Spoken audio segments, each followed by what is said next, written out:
Audit firm के ऊपर penalty impose करी, तो फिर आपने उसकी मान ली। प्लीज आप इंगेजमेंट पार्टनर को रोटेट कर रहे हैं और 6 साल तक उसने रिपोर्ट पे साइन करी। हमने आपको गलत इन्फॉर्मेशन दे दी है। आपको ऑलरेडी हमने इतने सालों से ये सारी चीजें जमा करवा रहे थे। वो कितनी लिस्टेड कंपनीज को ऑडिट कर रहे हैं, ये शेयर्स खरीद सकता है कि नहीं खरीद सकता। एक गलती को सही करने के लिए फर्म ने एक और चीज करी और फर्म ने कहा और रिपोर्ट इशू कर दी और पार्टनर का नाम चेंज कर दिया। कोर्ट ने बोला कि आप मजाक कर रहे हैं, अगले साल पूरा ऑडिट नए पार्टनर ने करना होता है, तो आपने नई रिपोर्ट इशू कैसे करी। ऑडिट ओवरसाइट बोर्ड ने 1.5 मिलियन की पेनल्टी इम्पोज की। स्टेट बैंक को, एसईसीपी को, आईकैप को, वहाँ पे जाके इन चीज़ों पे एक इम्पैक्ट आता है। बोर्ड ने पाकिस्तान में रिसेंटली एक ऑडिट फर्म के ऊपर पेनल्टी इम्पोज करी। जो सिनेरियो था बड़ा इंटरेस्टिंग था, बड़ा ज़बरदस्त था। सबसे पहली चीज़, एक ऑडिट फर्म थी, उसने एक लिस्टेड क्लाइंट का ऑडिट, जो एंगेजमेंट पार्टनर था, उसने 6 साल तक उस लिस्टेड क्लाइंट की रिपोर्ट पे साइन करा, तो 6 साल तक वो एज अ एंगेजमेंट पार्टनर बना रहा। अच्छा, यहाँ पे जो सिनेरियो हुआ, जो कंफ्यूजन हुई वो ये हुई, और जब नॉर्मली जब मैं बच्चों को पढ़ा भी रहा होता हूँ एडवांस ऑडिट,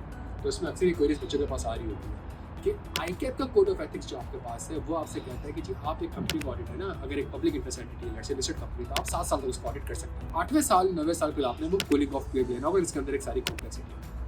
लेकिन वो कोड ऑफ एथिक्स कहता है कि जी अगर कोई लोकल लॉज एंड रेगुलेशन है और उसमें कोई शॉर्टेज पीरियड आपको डिफाइन किया हुआ है, तो फिर आपने उसकी माननी है। अब यहाँ पे लोकल लॉज एंड रेगुलेशन क्या है, कंपनीज एक्ट है नहीं, और कंपनीज एक्ट में जो कि वो रेफर करते हैं सेक्शन से कि जी कोड ऑफ कॉर्पोरेट गवर्नेंस को आपने देखना है, तो यहाँ पे हमारे पास लिस्टेड कंपनी था तो code of corporate governance apply हो गया। अच्छा, यहाँ पे चीज समझने की कोशिश करेंगे, अगर फाइनेंशियल इंस्टीट्यूशन होती है तो 5 साल बाद पार्टनर रोटेट हो जाता है, और अगर फाइनेंशियल इंस्टीट्यूशन नहीं, लिस्टेड कंपनी है, तो 5 साल बाद एटलीस्ट आप इंगेजमेंट पार्टनर को रोटेट कर रहे हैं। सही है, अगर फाइनेंशियल इंस्टीट्यूशन है तो फर्म ही चेंज हो जाती है 5 साल बाद।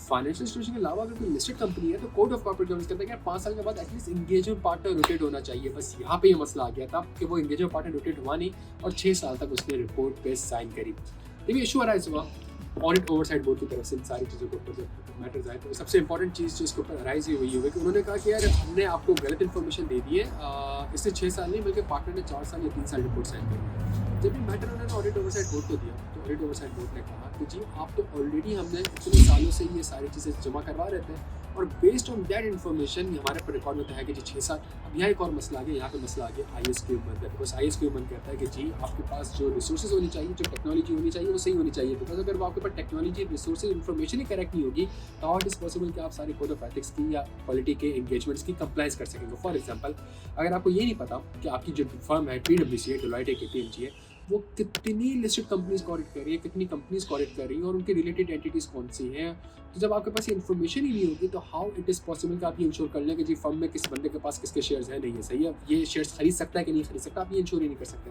तो यहाँ पे फिर ऑडिट ओवरसाइट बोर्ड ने बोला कि जी आपने तो ISQ की भी नॉन कंप्लायंस कर दी। जब ये सारे मैटर हो, फर्म ने क्या करा, फर्म ने उसको मजीद सही करने के लिए, एक गलती को सही करने के लिए फर्म ने एक और चीज़ करी, और फर्म ने कहा कि जी काम करते हैं, और काम ये करते हैं कि हमने है ना क्लाइंट से डिस्कशन करी, क्लाइंट उन्होंने एक और रिपोर्ट इशू कर दी और पार्टनर का नाम चेंज कर दिया। उन्होंने अब ऑडिट ओवरसाइट को बोला कि देखिए जी हमने रेक्टिफाई कर लिया, हमने रेमेडियल एक्शन ले लिया और हमने बैठ के एक न्यू रिपोर्ट इशू कर दी। ऑडिट ओवरसाइट बोर्ड ने बोला कि आप मजाक कर रहे हैं, मतलब पार्टनर ने टेक्निकली 6 साल तक रिपोर्ट साइन कर ली, मतलब सिर्फ इस चीज़ के ऊपर मेयरली कि जी एक नया पार्टनर आके रिपोर्ट साइन कर ले, तो क्या ये वाकई में थ्रेट को रिड्यूस करते हैं? उसने सिग्नेचर करिए, काम तो ऑलरेडी किसी और पार्टनर ने किया, तो उस थ्रेट को रिड्यूस करने के लिए अगले साल पूरा ऑडिट नए पार्टनर ने करना होता है। सही है, तो उसने कहा अच्छा, फिर उसने एक और चीज़ पकड़ी, उसने कहा कि जी ये मुझे एक बात बताइए, समझ नहीं आ रहा कि आपने नई रिपोर्ट इशू कैसे कर दी। आई मीन ऑडिट रिपोर्ट तभी जो वापस से री इशू होती है जब ISA 560 के हिसाब से या IS 10 के हिसाब से फाइनेंशियल स्टेटमेंट मैनेजमेंट के री इशू हो रहे होते हैं। फाइनेंशियल स्टेटमेंट तो री इशू नहीं है, फाइनेंशियल स्टेटमेंट तो वही थे, तो आपने किस बेसिस पर ऑडिट रिपोर्ट री इशू कर दी। और यहाँ पर ऑडिट ओवरसाइट बोर्ड ने एक और चीज़ के ऊपर पकड़ा उसको, और उसके कहा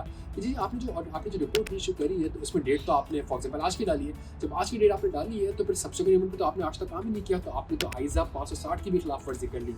ये कितना ज़बरदस्त कॉम्प्लेक्स सिनेरियो होता है। जब मैं अक्सर बच्चों को पढ़ा रहा होता हूँ, मैं ये कहता हूँ कोड ऑफ एथिक्स बाकायदे तौर पे कहता है कि जी अगर लोकल लॉज एंड रेगुलेशन ने शॉर्टर टाइम पीरियड बताया हुआ है तो आपने उसकी मानी।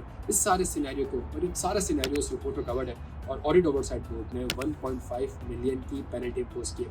पेनल्टी का अमाउंट फर्म के लिए इतनी मटीरियल नहीं है ऑब्वियसली, लेकिन ये जो नोटिस है ये पब्लिक में, फर्म का नाम सबको पता चल जाएगा।